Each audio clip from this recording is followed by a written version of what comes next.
Thank you very much. This is great to be with people I truly feel comfortable with. Please sit down. Because you can be a lawyer, or you don't have to be a lawyer. If you were a good student in high school or a bad student in high school, you can understand this.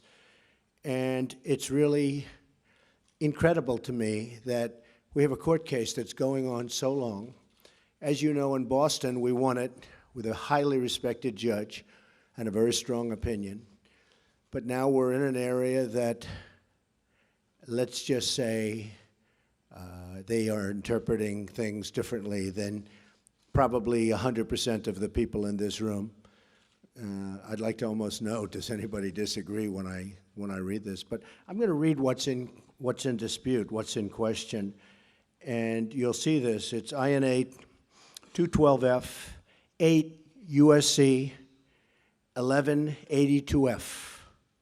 Suspension of entry or imposition of restrictions by the President. He may, by proclamation, and for such period as he shall deem necessary. So here it is.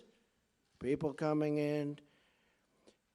Suspend the entry of all aliens, right?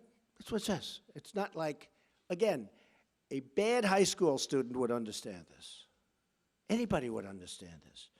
Suspend the entry of all aliens or any class of aliens as immigrants or non-immigrants, or impose on the entry of aliens.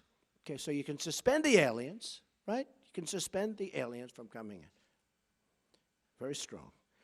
Or impose on the entry of aliens any restrictions he may deem to be appropriate. Okay. So you can suspend, you can put restrictions, you can do whatever you want. And this is for the security of the country, which, again, you're the chiefs, you're the sheriffs. You understand this. I listened to lawyers on both sides last night, and they were talking about things that had just nothing to do with it.